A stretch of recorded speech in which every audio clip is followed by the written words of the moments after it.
Okay, let's talk a little bit about Nord Stream. Originally, what we were going to do here for the first part here of the Ukraine block. Some very interesting things happening in the UN Security Council. Let's go ahead and put this up here on the screen from French media. Interestingly enough, couldn't really find anything from the US media about this. It says that the UN Security Council on Monday rejected Moscow's draft resolution calling for an independent inquiry into the sabotage last year of the Nord Stream gas pipeline from Russia to Germany. Western countries have blamed the explosions previously on Russia, but the Kremlin has accused the West of sabotage. Now, interestingly, what they don't note is that there have been numerous now leaks from the U.S. intelligence community who also say that it likely wasn't the Kremlin who blew up the Nord Stream pipeline. And if anything, it was likely people who were Ukrainian of origin, or at the very least connected in some way possibly to the Ukrainian state, because of course every Rotary club in Ukraine has access to but not linked to the government. No, yeah, just some rogue Rotary club that, you know, rogue Rotary clubs who happen to have sophisticated deep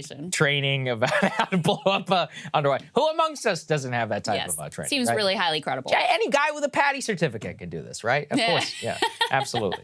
Anyway, the resolution called for the creation of a commission to, quote, conduct comprehensive, transparent, and impartial international investigation of all aspects of the act of sabotage on the Nord Stream gas pipelines, including the identification of perpetrators, sponsors, organizers, and accomplices. Russia says it had been left out of its investigations launched independently by Sweden, Germany, and Denmark, all of which have rejected that accusation. That's the weird part here, is that the European countries, despite behind the scenes acknowledging that it very likely wasn't the Kremlin, are still sticking to their story and are now coming out and rejecting it. You know, the White House also is using this canard where they are going after the Seymour Hersh report, being like, Seymour Hersh's report is wrong.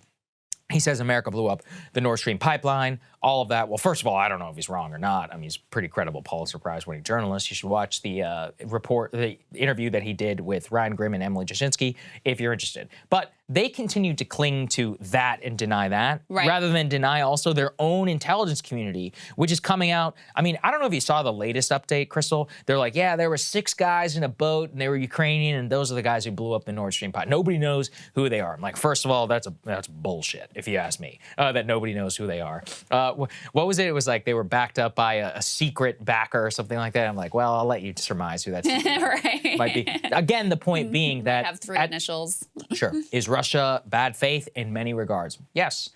Does the UN Security Council, though, do itself any favors where the wording of this, I mean, it does seem pretty reasonable. Like, you could look in there looking for poison pills and all that. All they're saying is we want a UN independent investigation about this to acknowledge it, and it was rejected by all the other members of the Permanent Security Council. I mean, clearly, that just doesn't look good for them in terms of a cover-up. The resolution got 3 affirmative votes from China, Brazil, and Russia. Exactly. The other 12 members all abstained.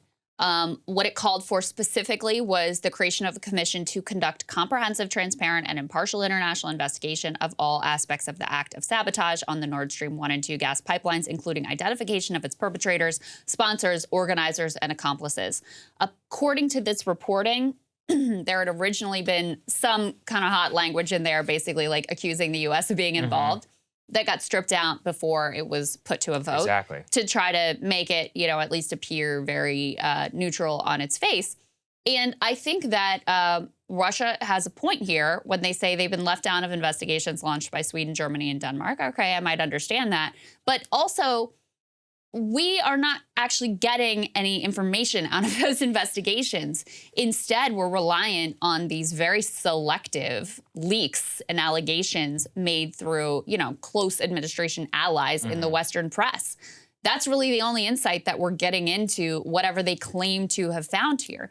So, yeah, this was an act of international terrorism. It's hard to overstate how significant an act this truly was. And to get to the bottom of it is something that everyone should really have an interest in, except for the people who were the perpetrators of it. Right. So I think it is quite telling that the UN overwhelmingly rejects this idea of an international cooperative, independent investigation into what actually happened here. Yeah, I think it's a major problem. We, you know, Professor Jeffrey Sachs of Columbia University actually testified before the United Nations. Here's what he had to say.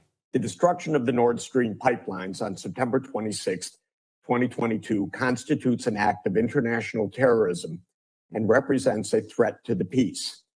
It is the responsibility of the UN Security Council to take up the question of who might have carried out the act in order to bring the perpetrator to international justice, to pursue compensation for the damaged parties, and to prevent future such actions.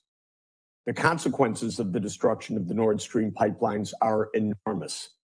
They include not only the vast economic losses related to the pipelines themselves and their future potential use, but also the heightened threat to transboundary infrastructure of all kinds: submarine internet cables, international pipelines for gas and hydrogen, transboundary power transmission, offshore wind farms, and more. Yeah, I mean, he's right in terms of the undersea cables, the internet, so many of those things.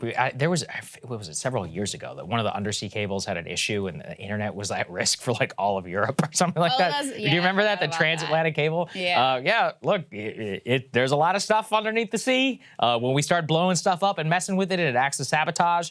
Probably haven't been done in over 100 years or so, I guess since the World War II, the last time that we saw any sort of wide-scale acts like this.